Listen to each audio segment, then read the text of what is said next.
Hi, everybody, and welcome back to the show. We just heard from Dan Miller, the voice of the Lions, in our first segment, which gets us excited about the upcoming NFL season. Obviously, so much excitement geared toward what the Lions might be able to do this year. And there's a lot of excitement because college football begins later this week, especially in the Big Ten. And this next story is remarkable. It really is. You know, I've always felt like time is fleeting. And one of my favorite lines in any song is in the song My Way, where it says, "Regrets, I've had a few, but then again, too few to mention." It's been nearly 20 years now. I was working in Topeka, Kansas at the time when the story came out about this 59-year-old guy. His name is Mike Flint. He's a proud Texan. And he had this regret of never completing his senior year of eligibility as a college football player at Sul Ross State out in Alpine, Texas. It was a regret until it wasn't. And the reason we bring back this story is because Mike Flint's story is making its way to the silver screen next month in a movie called The Senior. Here's Sportscaster.com contributor Johnny Ochsenfeld with that story.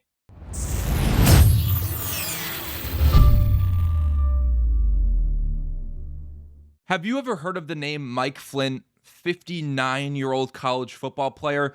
If you haven't, this is the story about a man who made one decision very, very long ago, and it kept nagging at him, and it stuck with him for decades, and he just wished he could do something about it. And that's exactly what he did.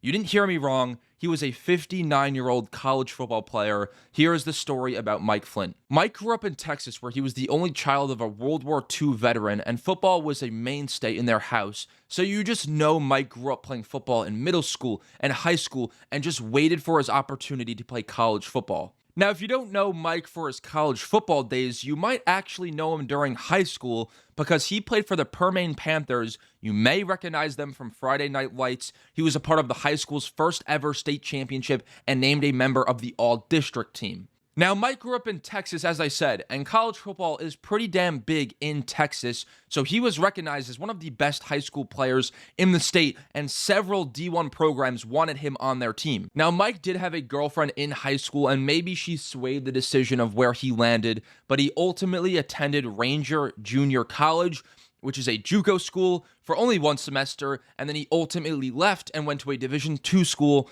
called Sul Ross State in 1969. Now, Mike quickly became a star linebacker for the school. He was a team captain, he was all-conference, and he really binded this team together. As other teammates would say, yeah, he kept this team alive. Now, Mike played college football in his freshman year, sophomore year, and junior year, but his senior year, he had one very big problem, and he made a mistake that would stick with him for nearly 40 years. Now, it was no surprise to Mike's dad and his teammates on the field, but Mike had a very big temper. He liked to get into fights. He got into nearly 10 fights before his senior year, before he was expelled from the football team to never play football for nearly 4 years. In quote, Mike said, "Fighting was something I was good at and actually enjoyed." Now, this one decision to get into a few fights haunted Mike for over 40 years.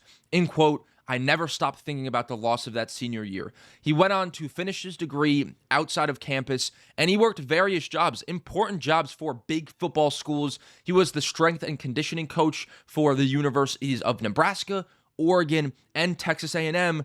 But throughout this, that decision stuck with Mike. He wanted to play football again. In 2007, Sul Ross State had a football reunion where all the guys would come back together and reminisce about their old football days. Mike was there, and he confessed that getting kicked off the team was the biggest regret he had in his entire life. Mike knew he could play college football again, so it was as simple as that.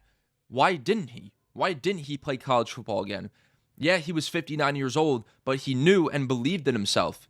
So why not go for it? He had 1 year of eligibility left. He was a strength and conditioning coach for some of the biggest schools in the country. He knew he could do this. So in what is one of the most important decisions in his life, at age 59, Mike moved from Franklin, Tennessee, and made the 1,152-mile trek to West Texas to play college football again. He returned to Sul Ross State 37 years after being kicked off the team, and went to train with the squad and ultimately landed himself a walk-on position. Now, if you think back all those years ago, Mike was an instrumental piece to this Sul Ross team, and he brought that to this current team. He brought his determination, leadership, and that ultimately landed him a spot in the locker room. On October 13th, 2007, a 59-year-old Mike Flint would play college football again. In quote, "I received that forgiveness that I needed to overcome the greatest regret of my life." Mike knew he could play college football. Deep down, he knew he could play college football. So after retiring from college football for good this time,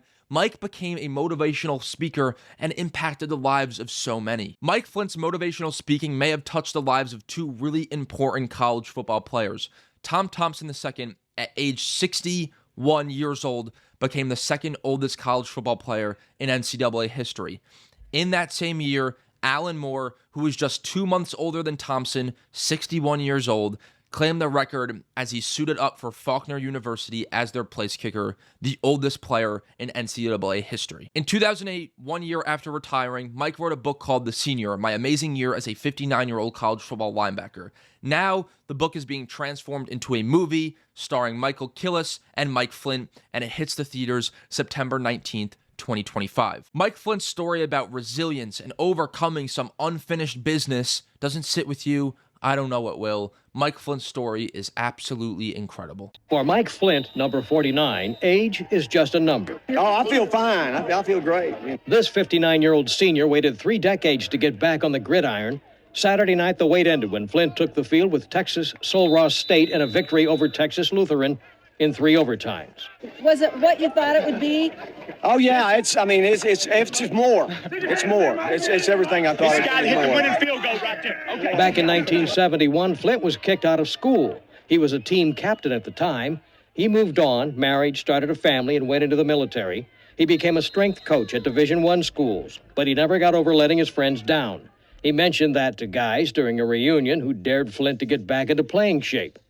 Flint took up the dare once he found out he still had eligibility left. I never dreamed that it would be this widely followed in what I'm doing. But Flint is a media darling, and Sul Ross State suddenly has a lot more baby boomer fans. It's good to come out here after 35 years and see your buddy, suited up playing football. Mike was a good kid and he's a good football player. Yeah, and I think he is. I don't know, all that stuff on the internet, he's turning people on everywhere. So, if you're tough enough to do it, do it.